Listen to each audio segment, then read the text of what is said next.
Alors, donc, nous sommes jeudi, on est le 16 Tevet, et on est Daf Mem Aleph de Yoma. Nous sommes arrivés donc hier, on avait posé la question, donc 8e ligne.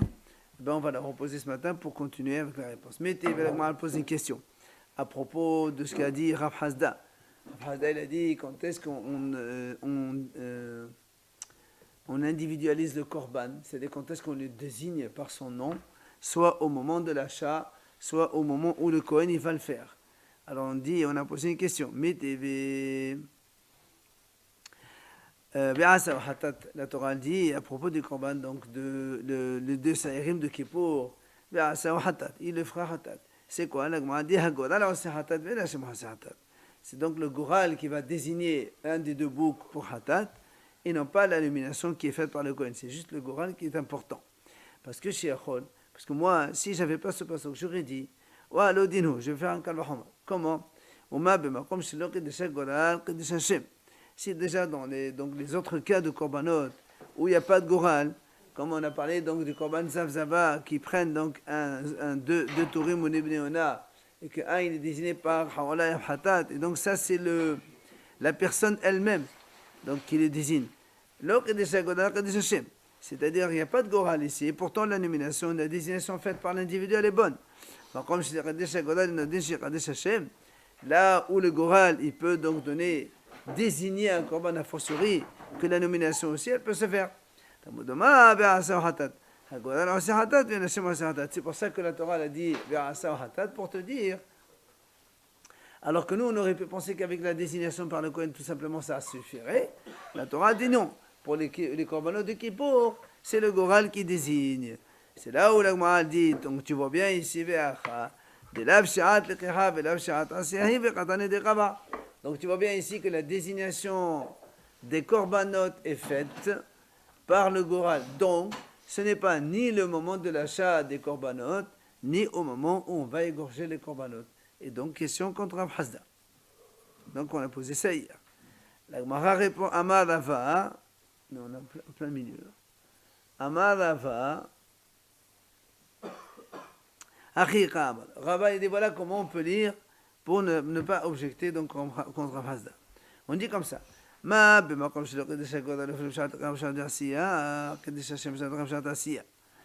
on dit comme ça il faut dire. Si déjà dans les cas où le goral, d'accord, où le tirage au sort ne peut rien faire, c'est-à-dire même même au moment où la personne achète le korban, par exemple l'individu il achète les deux korbanos des deux oiseaux, et il fait un goral, ça compte rien du tout. Après il peut changer si il a envie, parce que le goral il n'a rien à voir là-dedans. Donc si déjà quand il n'y a pas de goral, ni au moment de l'achat, ni au moment de la assia, donc du sacrifice, eh bien, Kedesh Hashem. Eh bien quand il le désigne lui-même par le nom, ça marche. Évidemment. Alors, comme donc maintenant où le goral, il peut donc désigner le nom du korban, et même quand on n'est pas au moment de l'achat ni au moment du sacrifice, a fortiori que la nomination elle peut être faite par le Kohen Gadol. Donc c'est pour ça qu'on dit, on arrive au fait à dire que ce n'est pas, il n'y a pas de question contre Rav Hasda puisqu'on reste avec la désignation au moment de l'achat ou du sacrifice. C'est-à-dire que le fait que là il y a le goral sera plus forte raison que ça va être désigné quand on fait le goral, c'est ça? Non, on désigne par le nom sans le goral. On aurait pu penser, c'est ça le cas. Si déjà là-bas sans le goral on aurait désigné, c'est forcément avec le goral il faut le désigner avec le nom. Je te dis non, ici on n'a pas besoin de désignation par le nom. Le goral ça suffit. Tashma, la Gemara va poser une autre question. מטמא מקדש עני והפדיש מעות לקנו ויכשיר ואחר כך עמד אלו לחטאתו ואלו לעולתו מוסיף ומביא חובתו מדמי חטאתו ואין מוסיף ומביא חובתו מדמי עולתו. Moi nous donne le cas suivant. מטמא מקדש, ce sont les gens qui sont hayab de korban aolé veyored. Vous savez le korban aolé veyored qui est variable en fonction des revenus de la personne. Ça c'est quelqu'un métamé mikdash, c'est-à-dire il était tamé, il est rentré métamé mikdash sans savoir qu'il était tamé. On l'a vu déjà donc précédemment. Alors, imaginons qu'il était ani, il était pauvre. Quand il est pauvre, qu'est-ce qu'il a? Vous vous rappelez, donc on a dit que la variation se fait entre la vache, l'agneau, les oisillons ou la minha, en fonction de la richesse de la personne. Donc lui, il te dit, Metamé Mirdash Hani. Voilà, il y avait un pauvre. Et donc, il est rentré, Metamé Mirdash, dans le Betamigdash, il était tamé. Qu'est-ce qu'il a fait? Il a désigné, il a pris de l'argent, il a dit, voilà, 10 euros pour acheter un oisillon, Hatat, et un 10 euros pour acheter l'oisillon Rola, parce qu'il faut 2 oiseaux, un Rola et un Hatat. Après qu'il était impur, il a porté le truc, c'est ça? Non, c'est pas impur là. Oui, non, là il était impur, il est rentré au Betamigdash en étant impur, donc il a fait un péché. Oui. Pour ça, il doit apporter un korban qui s'appelle Olev et Ored, variable en fonction des revenus de la personne. 2 oignons? Non. S'il est riche, il apporte une vache, un seul, Hatat. S'il est moins, il apporte une brebis, Hatat. Maintenant, s'il est moins, il apporte 2 oiseaux. D'accord. Et dans des oiseaux, c'est un Hatat. Donc, qu'est-ce que c'est? Et ce monsieur, il a pris de l'argent, donc il a mis dans un côté, il a dit voilà, je vais acheter avec. Seulement, Véachir. Après, il est devenu riche. Quand il devient riche, donc ça ne marche plus l'oiseau, il faut qu'il apporte une bête. Malgré tout, lui, il a dit après, il a dit quand même s'il est devenu riche et que normalement les oiseaux ne servent à rien, il les a désignés par la bouche. Il a dit voilà, ça c'est pour le korban, l'oiseau hatat, ça c'est pour le korban, l'oiseau ola. Alors que normalement, maintenant il est obligé d'apporter une behema. D'accord? Il doit apporter une brebis. Alors, qu'est-ce qui se passe? L'Agma dit, par exemple, il y avait 10 euros pour acheter le hatat, l'oiseau. Il rajoute dessus pour faire acheter un animal, hatat, parce que l'animal il est hatat. Par contre, l'argent, 10 euros pour la rola, il ne peut pas les utiliser. Parce que quand on apporte des oiseaux, il y a un rola et un hatat. Et quand on apporte une behema, il y a un hatat, c'est tout. Donc il peut rajouter sur l'argent de hatat qui était destiné initialement à l'oiseau pour acheter avec un animal. Mais pour l'argent donc de rola, il ne peut rien faire. Alors l'Agma dit, on dit, non, il rajoute avec, il donne, ça va au Betamigdash pour faire des korbanot rola. Parce que c'est de l'argent rola de toute façon. Vous vous rappelez pas, on avait vu ça quand. Je ne sais pas si c'est. La caisse du Betamigdash, je crois. Je ne sais pas ce qu'il a dit. Je crois que c'est dans le Betamigdash qu'on a vu ça. Peut-être, je ne sais pas. En tout cas, il a dit ici. Il ne peut pas les utiliser pour donc acheter avec Korban Behema Hatat, ça c'est sûr. Très bien.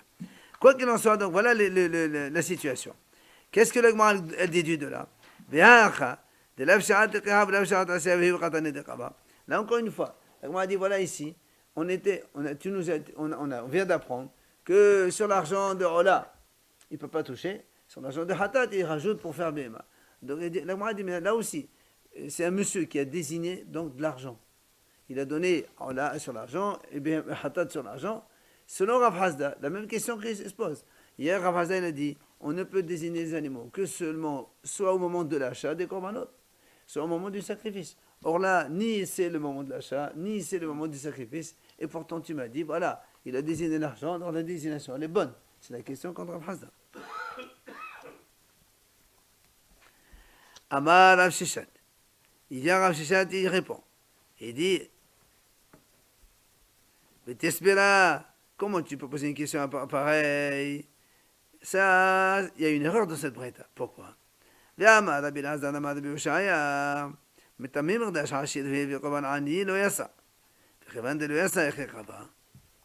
m'a dit, comment tu peux dire, tu peux poser une question à partir de cette breta.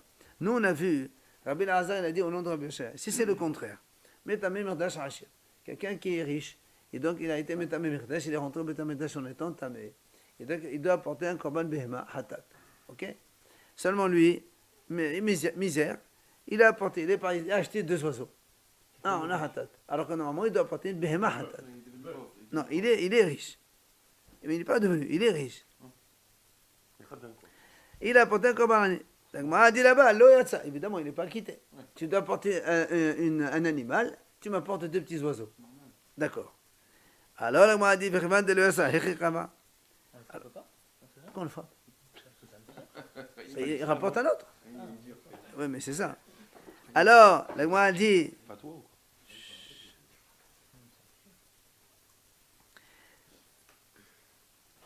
quoi? La Gemara dit, alors, la Gemara dit, si tu me dis maintenant, quand quelqu'un il change, il n'est pas acquitté.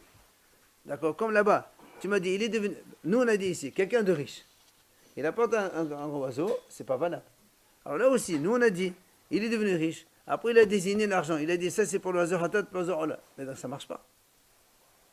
Puisque tu viens de me dire maintenant que quand quelqu'un il est riche, il apporte un korban, il apporte 2 oiseaux bétamidas, on dit, monsieur, c'est rien, c'est comme si tu n'as rien fait là. Ben là aussi c'est pareil. Quand il est devenu riche, après il a désigné, il a dit, voilà, 10 euros c'est pour l'oiseau ola et 10 euros pour l'oiseau hatat. Normalement ça ne marche pas. Comment toi tu m'as dit, ah, l'argent de hatat il rajoute dessus et donc il a fixé. Ça ne veut rien dire ça. Après devenir riche, il a Absolument, ouais. C'est pour ça qu'il a posé, il lui dit, ça ne marche pas ce truc, ce que tu as dit. La question que tu poses, voilà. Et là, voilà comment on va corriger. Qu'est-ce que tu vas me dire? Tu es obligé de dire que dans notre cas à nous, il a déjà dit quand il est pauvre, il a déjà individualisé l'argent.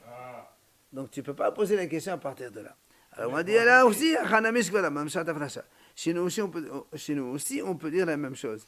Qu'il a dit c'est-à-dire à partir du moment où il a mafrish, c'est-à-dire il a pris l'argent avant même qu'il devienne riche, il a déjà dit donc que ça c'est pour hatat, ça c'est pour ona. Et au moment des faits, non, monsieur?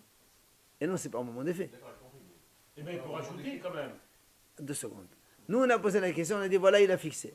Elle m'a dit non, c'est pas possible. Ce que tu as dit c'est faux. Parce que nous on a vu ici que ça ne marche pas. Donc chez nous aussi on est obligé de dire que quand il était pauvre il a désigné.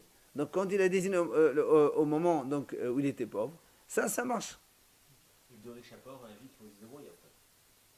S'il devient pauvre, il a désigné en tant que riche, après il devient pauvre. Donc ça marche pas. Dans cet inverse, il faut qu'il se débrouille à apporter ce qu'il avait prévu, non? Bien sûr. Mais il est devenu pauvre. Ouais. Non. S'il est devenu pauvre, il n'a pas encore acheté, il apporte des oiseaux. S'il a désigné Non, s'il a avant. désigné avant. Mais il avait acheté quand il est riche. S'il a acheté, ça y est. Il s'en fout, il a acheté quand Il il a est riche. désigné. C'est ce que je dis, comme on disait, il a pris de l'argent, il a plus d'argent. C'est ce qu'on est en train de dire maintenant. On ne peut pas désigner en étant riche. Si on devient pauvre, quelqu'un qui est pauvre, il ne peut pas apporter un corban de riche. Et vice-versa. D'accord? Donc c'est pour ça qu'il dit, donc en fait, la désignation se fait dans l'état où la personne se trouve.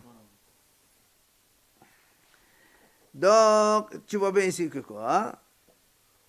S'il a désigné qu'il y a eu un changement de situation, on tient compte du changement de la situation, c'est ça? Finalement. Pardon? S'il a désigné et après qu'il y a eu un changement de situation, on tient compte du changement de la situation en fait. Absolument. Et donc, c'est pour ça qu'ici, on a dit qu'en fait, quand lui, il a désigné, c'est pas après, il est devenu pauvre déjà. Et donc, il a pris l'argent pour aller acheter. Et ça marchait. Donc, il n'y a pas de question. Parce que donc, la désignation se fait au moment de l'achat. Alors, c'est là que on a posé une question. Il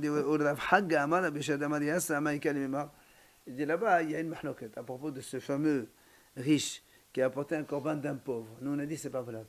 Il y a un Rav Hagga. Il dit non, il y a ça, c'est pas grave. Il a quitté quand même. Donc, on repose la même question.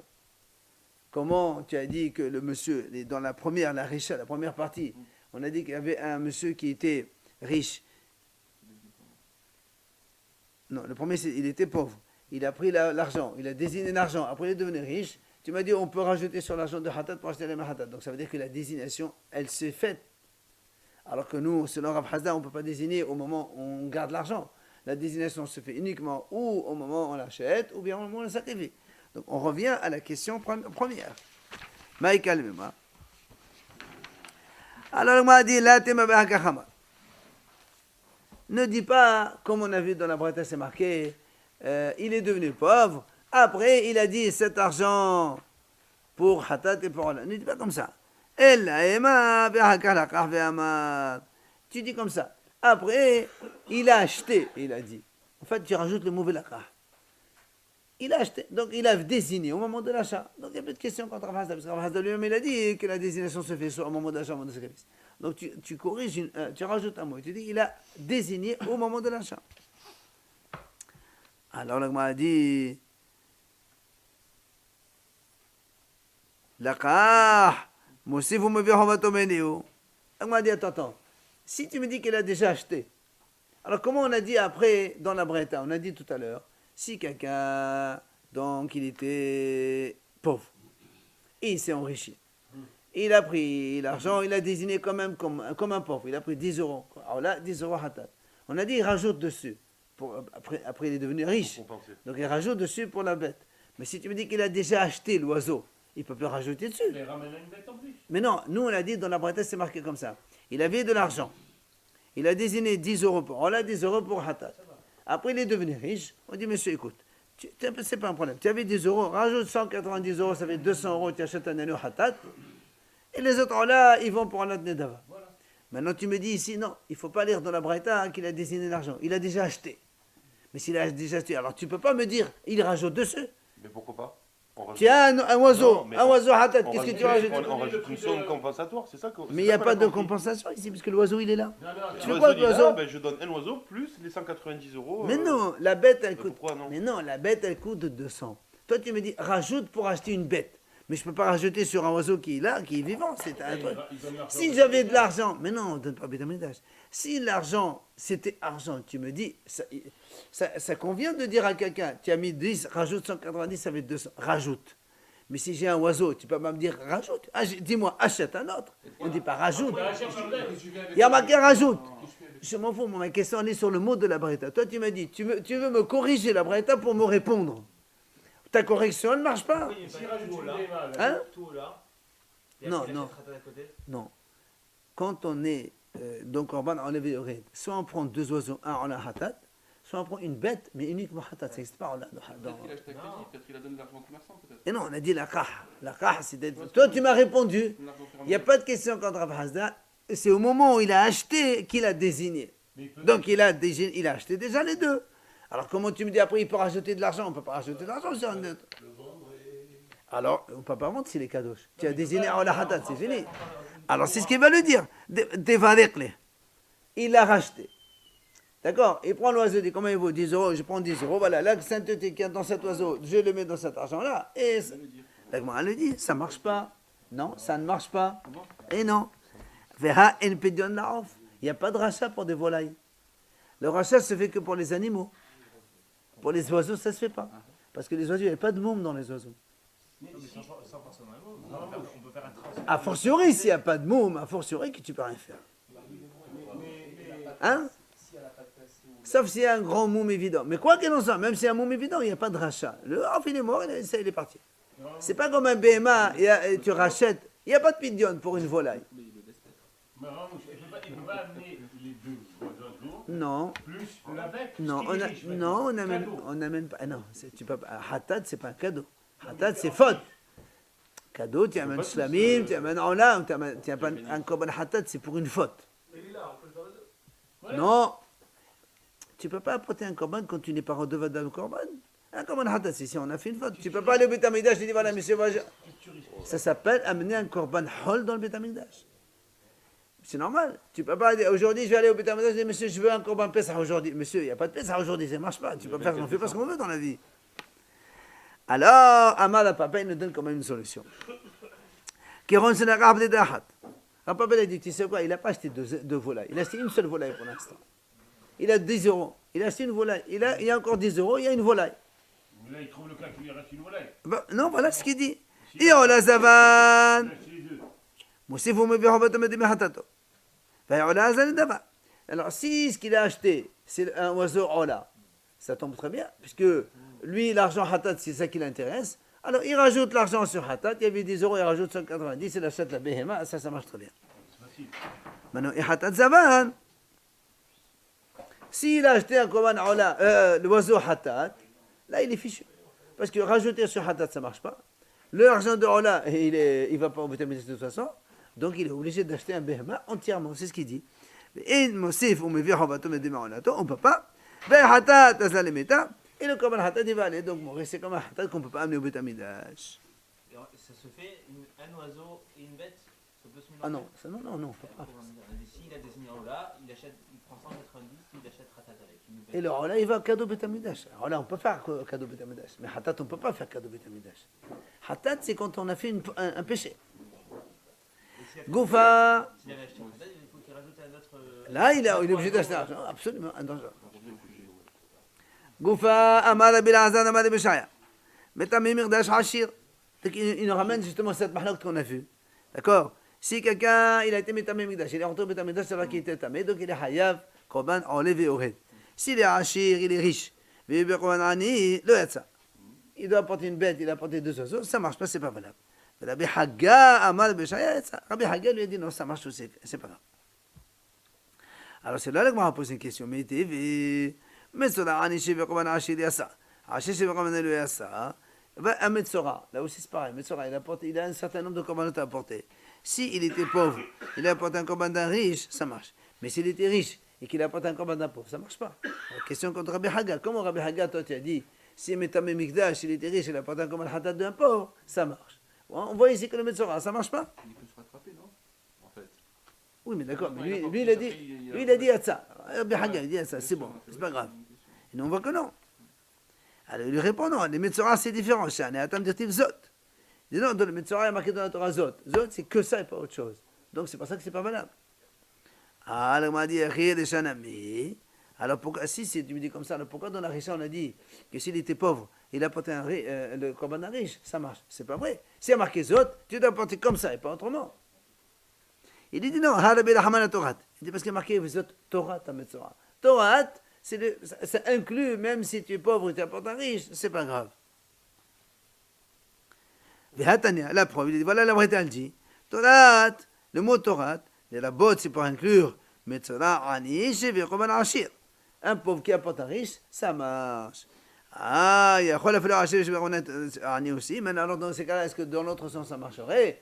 Un riche qui apporte celui d'un pauvre, ça marche aussi. Il dit non, monsieur, Talmud Mazot. Et il y a marqué Zot et non, donc on ne peut pas le faire. Alors il m'a dit, et pourquoi on n'apprendrait pas justement les mêmes choses que chez nous, c'est-à-dire dans le Metamé Mikdash, si c'est un riche qui apporte un pauvre, ça ne marche pas. Si c'est un pauvre qui apporte un riche, ça marcherait. Il m'a dit non. Mais il m'a dit non, parce que là-bas dans le Metzora, c'est marqué Ve'imdalhu. La Torah dit uniquement dans le Metzora on peut faire ça. Ce qui n'est pas le cas dans les autres corbanotes de Metamé Mikdash, qu'on ne peut pas faire ça. On poursuit maintenant la Mishnah avec donc la suite de service des Kohanim. Le Kohen Gadol, pardon. Le Kohen Gadol, on est arrivé, il a fait le tirage au sort, c'est ça. Vous vous rappelez? Maintenant, qu'est-ce qu'il fait?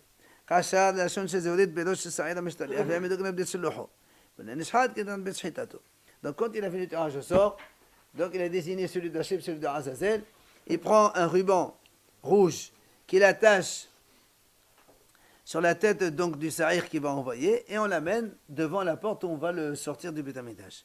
Et Velanishhat, et celui qui est pour Hachem et qu'il faut égorger, sacrifier, on lui fait un ruban autour de son cou. Pour différencier, celui-là, son cou, ça veut dire on va le faire la sheda, et l'autre sur la tête, ça veut dire on va le jeter là-bas dehors. Hein? Betziloho, il n'y a pas précisé aussi quelle porte. Normalement, c'est la porte de sortie de Beth Amikdash. La porte, mais ça, la porte. Celui qui va jeter. Oui. Zéorite, oui. Mais la montagne, c'est toujours la même montagne ou c'est une... Ça n'a qu'importe. Il faut partir 10 km en dehors de Jérusalem. Il faut sortir 10 km. Oui. Il marche 10 km dans le jeu de Kippour. Qui l'amène? C'est toujours C'est le un même. monsieur. Ah non, c'est pas le Kohen Gadol. C'est un monsieur désigné pour ça. C'est pas ce monsieur là. Ah ben, je sais pas, moi. Il n'y a pas de Il est tiré au Alors, sort. c'est à Kippour, monsieur. Le jour du jeûne. À Kippour, sans manger, sans boire. Une heure et quart de Ah, Ah, c'est beaucoup. on n'est pas en plein hiver là-bas. Hein. Une heure et quart. Comment 10 km? Ah, aller-retour. Ouais, bon. Mouton qui l'amène. La différence, c'est qu'après, tu viens dans la clim, alors que là-bas, il n'y a pas de clim. Alors, le monsieur là qui amène le. Oui, Il est tiré au sort. on le désigne la veille. Il y a marqué Ishaïti. Je sais pas. Il n'y a pas de critère. On le désigne comme ça. C'est un soute comme ça. Ah, je sais pas, c'est... Ouais, bon, je sais pas, bon. Allez, continuons. Balo etzel palo shenia. Donc, quand il a fini ça, le Kohen Gadol, il revient, c'est son bœuf. Le premier bœuf, d'accord, qui était resté là-bas planté. Mais son mère, c'était Adam Alav. Et donc, il appuie avec ses deux mains de nouveau là-dessus. Au mitvade, il fait une deuxième vidéo cette fois-ci. Vous vous rappelez, il a déjà fait le premier vidéo pour lui et sa famille. Maintenant, il fait vidéo pour lui et les Kohanim en général. V'chachaya Omer, Ana Hashem, Hatat Avit Ufashat Venech Ani Uviti Uvne Aharon Amche de Shecha. Là, il rajoute, et les enfants d'Aaron, ton peuple. Ana Hashem, כפנה לעוונות ולפשע מנחתם שעבוד שבשעת וחתם זכרנו ותמנחנו עם חידושיך. Donc il dit ici tout Hachem pardonne les fautes donc des Kohanim, de toute la famille des Kohanim. ככתוב בתורת משה עבדיך כי ביום הזה כפר לכם תרתם מכל חטאותיכם לפני השם תטהרו. Pardon? Parce qu'il dit Hatat Ani Oviti. Ah? Non, non, ça c'est que le Kohen Gadol qui fait le vidouille. Nous, quand on le fait, ça c'est dans le Avoda. Ça c'est dans le, quand le Kohen il fait le vidouille. Mais nous on fait un autre vidouille qui n'est pas pendant le service. Mais le peuple d'Israël faisait la prière comme nous, quoi. Oui, monsieur. Oui, monsieur. Comme on l'a dit, rappelez-vous la dernière fois, chaque fois que le Kohen Gadol prononce son Hachem le vrai, tout le monde se prosterne et disent Baruch Shem Kevod Mahatot Olam. Ça c'est la suite donc du cérémonial de Kippour. Le Parochinia, c'est un deuxième. Non, c'est le même bœuf. C'est le même bœuf qu'on n'a pas encore égorgé puisqu'il est là-bas pour l'instant. Plusieurs vidéos. Il a fait deux vidéos, celui le sien et celui des Kohanim les frères. Même animal. Voilà, sur le bœuf. Par contre, le vidéo des péchés d'Israël, on a dit il les fera sur le Sa'ir qui va m'étaler à la Azazel. On le verra après. Maintenant, la Gemara pose une question. Nous, on a dit comme ça. On attache un ruban sur le Sa'ir d'Azazel et il l'amène devant, voilà, devant là où va le sortir. Et après, dans la Mishnah, a dit, et c'est lui qui va être égorgé, on l'amène devant là où il va être égorgé. Alors la question est, est-ce que celui qui est égorgé aussi on l'attache, ou bien seulement on l'amène seulement? Parce qu'il n'est pas marqué exactement. Alors il dit, Détané Rav Yosef, la répond, Tashma, Détané Rav Yosef, Kasha la shon shel zeorit berosh shel sa'id ha-mishtaleh. Donc on attache un ruban autour de la tête du bouc qui va être envoyé, et on l'amène donc devant l'endroit où on va le renvoyer. Et celui qui est égorgé, devant là où l'endroit où on va l'égorger. Et la Brette, elle rajoute, pour ne pas qu'ils se mélangent tous les deux, ce bouc-là avec celui qu'on va envoyer, et que ne pas qu'ils se mélangent avec des autres boucs qui se trouvent là-bas. On a dit que celui, le ruban, de toute façon. Alors justement, c'est ce que la Gemara a dit. Et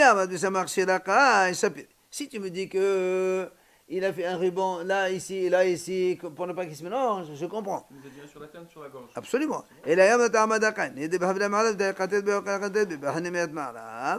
Mais si tu me dis que juste il faut le tenir, nous la question était est-ce qu'on attache aussi sur le bouc d'Hachem ou pas? Ou seulement on l'amène seulement? Si tu me dis qu'on l'attache, évidemment on voit la différence entre les deux. Mais si tu me dis qu'on n'attache pas, juste il faut l'amener, ben, on peut risquer de le confondre.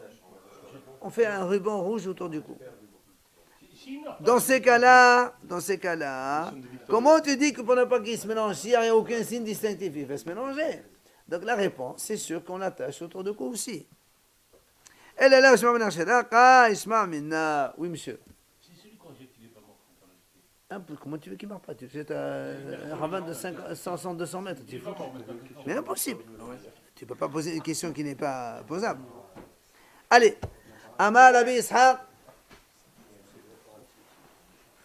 Il a dit Rabbi Ishaq, première grande ligne, c'était le shonot samarti ahad shel pana v'ahad shel sa'id ha-mishtaleh.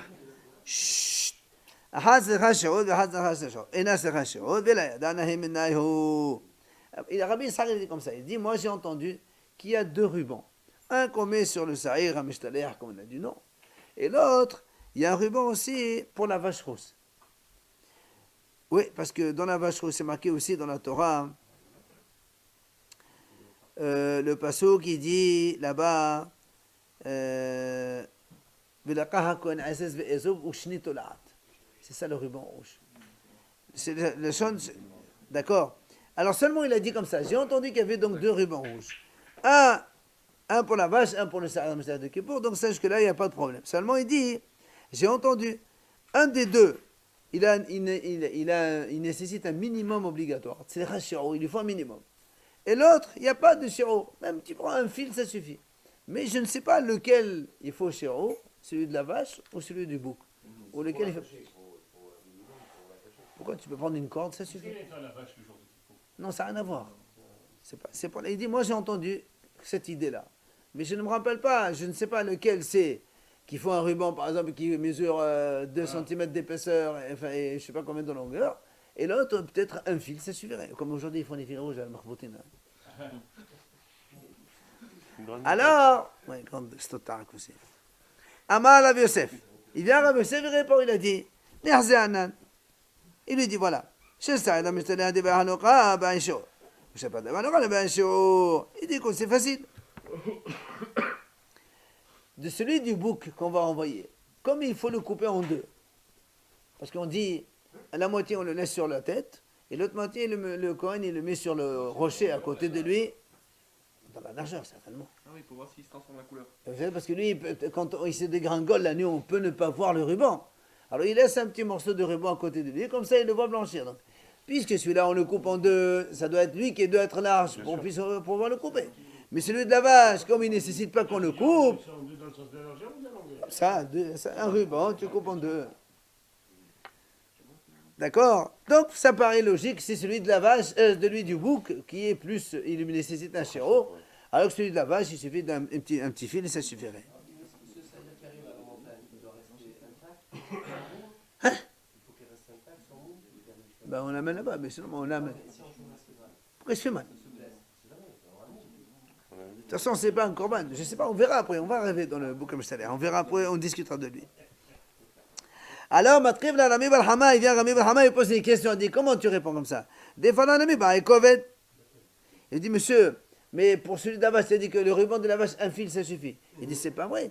Parce que nous, on sait que le fil de la vache, il faut qu'il soit un peu lourd pour qu'il tombe. Parce qu'il est marqué, il faut le mettre dans la. Quand on fait la vache rose, on fait la shrita. Après, on brûle. Après, c'est marqué, la Torah dit, il prend Aetz Erez, Ezo, Shnetolat, Veheshlir et Tor Sedefatapala. Mais si le fil, il est comme ça, il peut en l'air brûler sans qu'il tombe dans la vache. Donc il faut qu'il y ait un certain poids pour qu'il puisse tomber dans le feu. Donc comment tu peux me dire, c'est sûr que c'est celui de Sahir qui est plus large et l'autre il est comme ça, rien du tout. Non. Amalé là-bas, Kovetanae. Agma dit non, ça c'est le mahlouk de Tanim. Il y a un Tana qui dit c'est vrai qu'il doit être lourd, l'autre il dit il n'est pas obligé, donc même s'il est léger, c'est pas grave. Alors Agma dit maintenant, comment tu dis que celui de la vache on n'a pas besoin de le couper en deux? Et tu vas bien, qu'est-ce que ça doit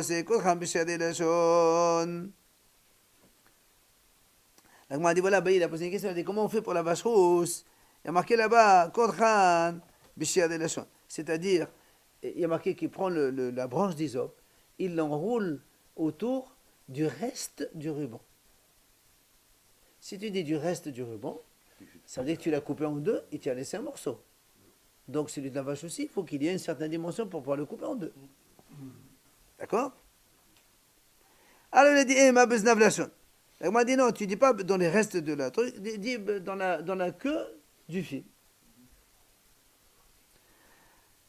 Amar Rabbi Hanina Marav. Il a dit Rav Hanina au nom de Rav si donc cette fameuse branche d'hysope avec le ruban, d'accord, si on les jetant dans la vache rousse, la flamme, elle les prend, donc en l'air, elle les brûle, ça marche aussi. Alors il m'a dit, mais il a posé une question. On m'a dit comment? Voilà, on a vu la Brette a dit comme ça. Si le ruban il est brûlé en l'air, il faut apporter un autre comme ça. Il faut que le ruban il tombe carrément dans l'endroit où la vache brûle. C'est pas, il ne doit pas être par la flamme comme ça brûlé rapidement. Ah malaba, c'est pas grave. La kasha, kan biqolad kan binafefet. Il dit que ça dépend comment. S'il y a un grand feu et que la flamme elle est en l'air comme ça, c'est vrai que c'est pas bon. Mais s'il y a une flamme qui est comme ça autour de la viande et donc elle est dans la vache même s'il est brûlé là-bas, c'est pas grave. Ça marche, c'est comme si qu'on a mis dans la vache, c'est pas grave.